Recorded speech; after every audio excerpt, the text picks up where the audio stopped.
Smell that? What's that? Controversy. Yeah. Yeah. For those that can't really see, I don't know.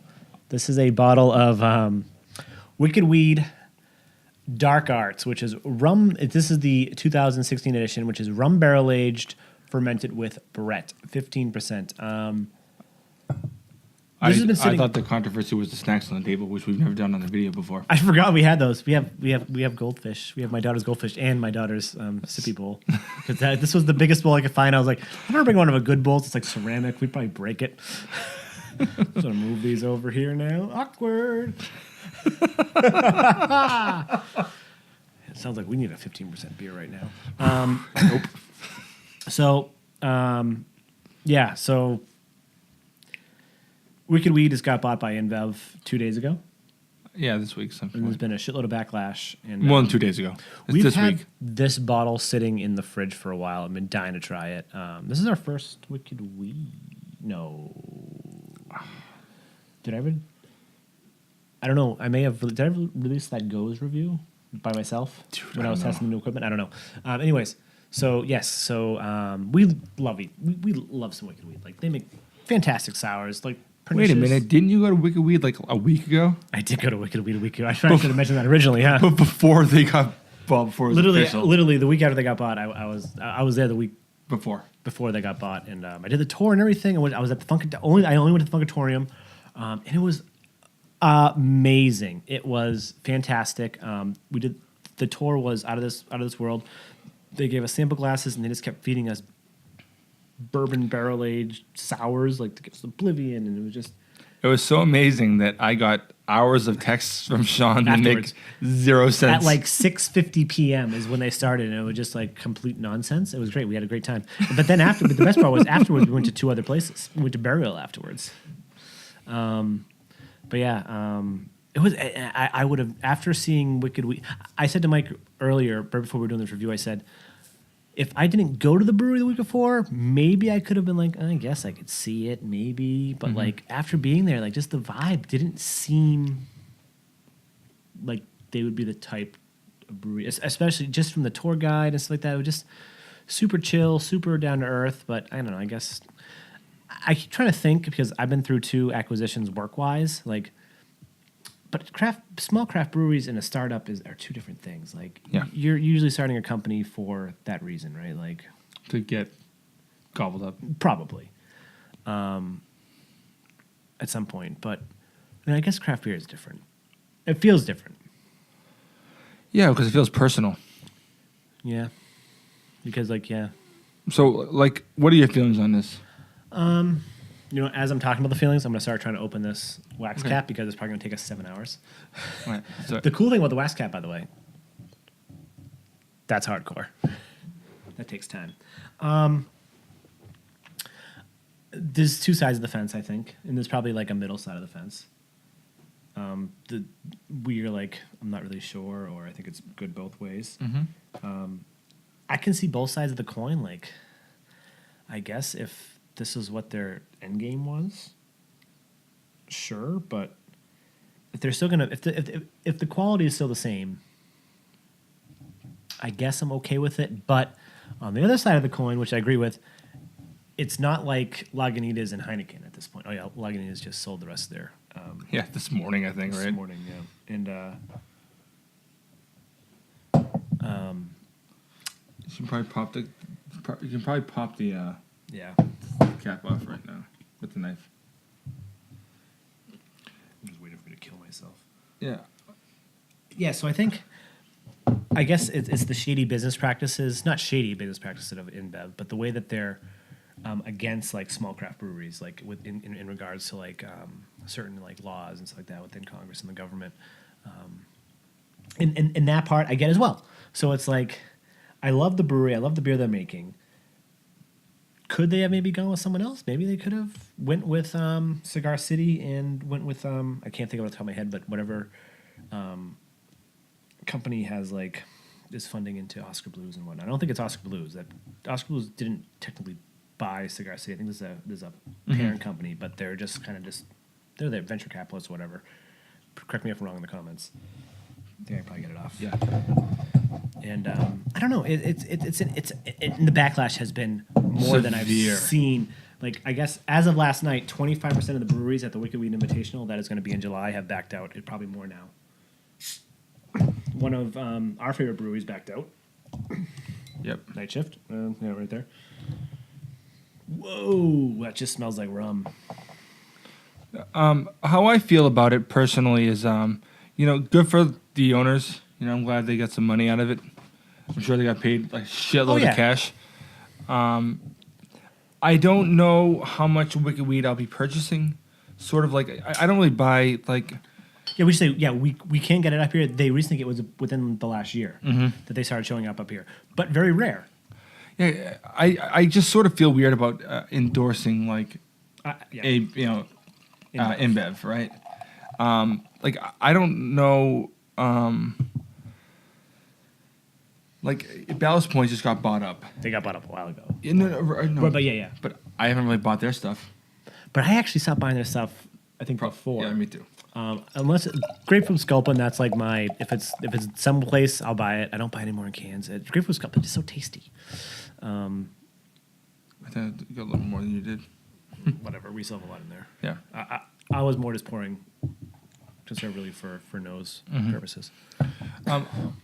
But my thing is that I feel like if they're going to try to increase distribution, increase product, once you start to mass produce, you have a drop in quality. You have less control over the beer. But and I feel like in that case, if I go get a Wicked Weed beer and it doesn't taste like Wicked Weed, I'm going to be really fucking disappointed. My curiosity is more with the sour program because that's going to be harder to mass produce because Budweiser is going to need to not put that in a facility where things get fucking fucked up. Yeah, they can't put it in like when they bought Goose Island, they started brewing Red Hook up in Portsmouth. When they bought Goose Island, they started brewing it up at Red Hook in Portsmouth. Yep. But they can't take Wicked Weed sour program and bring that to fucking Portsmouth and Red Hook. Right, but Wicked Weed does more than just sours. No, I know. I'm just saying that, but they're gonna have to open like a bigger. They're probably gonna have Pernicious brewing. Pernicious, Freak of Nature. But then, like the sour program may stay local. Yeah, which I'd think because I don't know, trying to make a mass production sour facility just seems like impossible. Asking for a lot of trouble. Yeah, I mean, in a lot of drain poured beers. Mostly. I don't know if Golden Road or 10 Barrel have like any sours, but I'm sure if they do, they probably keep that still contained. Like, if you guys know, let us know in the comments. Either way, I don't have an opinion. I can't guarantee I'll be buying much of their stuff though. I actually brought a decent amount. I bought like a good. This did not come back from my Wicked Weed trip. This was sitting in the fridge for a while, and we've been dying to do it. And I was like, you know what? We make an excuse because 15%. It's gonna end our night. And I said, we're doing it. Yeah, and I said this is the perfect time. Yep. It'll give us a chance to kind of give us our soapbox, but not just do a full video on it. Maybe throughout the review we'll add some more comments. But for now, let's get to the beer. Pitch black, dark as fuck, and alcohol legs for days. 4 days. The last rum barrel beer we did was no bueno. Worm barrel aged 1050. It was no bueno. Yeah, it was very. Tasted like rum. Maybe we let it sit. So this has been sitting for a while. Oh, is it the rum barrel? Yeah, the rum barrel. Oh, the rum barrel was good. It was the gin barrel. No. It was the rum barrel 1050 that was great. No, rum barrel. Sorry, rum barrel 1050 that was no bueno. Oh, is that what it was? It was the rum barrel aged Death by Coconut that was amazing. Oh, because regular Death by Coconut not that good. Not that great. All right, let's do it. Yeah, super dark, khaki head, rig on the nose. Chocolate. Lots of chocolate. And lots of bread. You're getting lots of bread? What are you not? Are you not getting bread in there? I'm not really getting much sourness. Wow, you're crazy. I'm getting a lot of sour. I'm getting like ethanol. I'm serious. I'm getting like ethanol. That's called rum juice. Does yours smell different than mine? I don't know, maybe.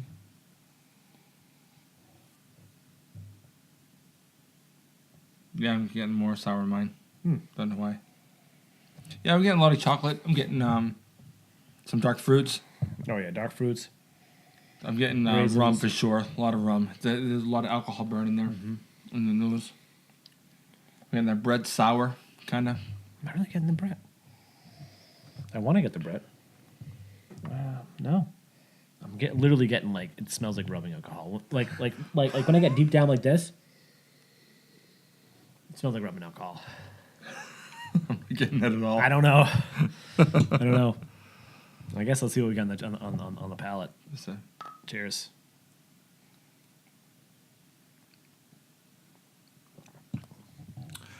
That is fucking outstanding.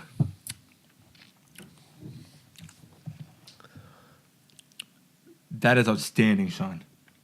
That just blew my fucking mind. We let this sit out for a good. Do I still have my my thermometer from my last review? No, I don't. It's fine. It's fine. But yeah, that is. What the fuck? I was for some reason I don't know what I was expecting with like a wild stout, but Oh, dude, this has everything I ever wanted in a beer. dude, shit, that's amazing. It is really fucking good. It's not anything that I had in my head. Didn't have that. Oh my god. The dark fruits, the plums, the raisins, The chocolate, fudgy chocolate. Yeah. It's sweet. It's bitter. It's rich. Chocolate has a little bit of sour. I get the little sourness bit. right at the end. It's kind of like the bitterness you get with like an IP, like a more bitter East West. Bleh. Words. I'm just so excited.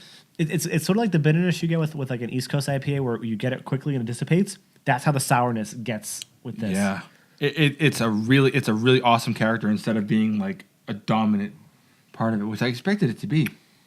Yeah. Wow. And the rum you get the rum and it's just, oh my God, the dark fruits, the dark like stone fruits, like almost like candied dark fruits. I don't think I've ever got candied dark fruits anything before. This is Jesus Christ. I don't even know where to start. I've only had one other stout by Wicked Weed, and it was Dark Ages, and it was their bourbon barrel aged Imperial Stout. Remember Dark Age? It came in like the one we traded for Beelzebub. Yep. This is outstanding. Yeah, I don't even know. This is I'm gushing, and I'm trying not to. I'm trying not to get too nuts. Yep. Fuck you, Wicked Weed. You sons of bitches. So going back quickly to the whole controversy, I was reading. There was interviews with. I don't actually know if there are interviews after the Wicked Weed announcement, but there were interviews with other breweries that got bought by InBev. Yeah, send me that article. Yeah, and they said they're like, all right, we understand, we get it, but it gives them, I guess, like a whole new like for buying hops, even getting barrels to age in. Like it gives them a whole like multiple doors open. It just makes it easier for them to buy them.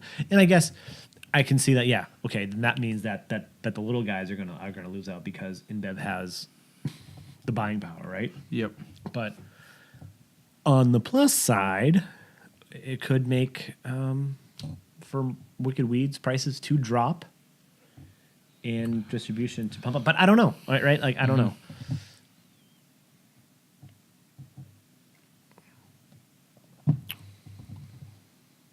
I'm really glad we let this sit out. This is... I'm getting like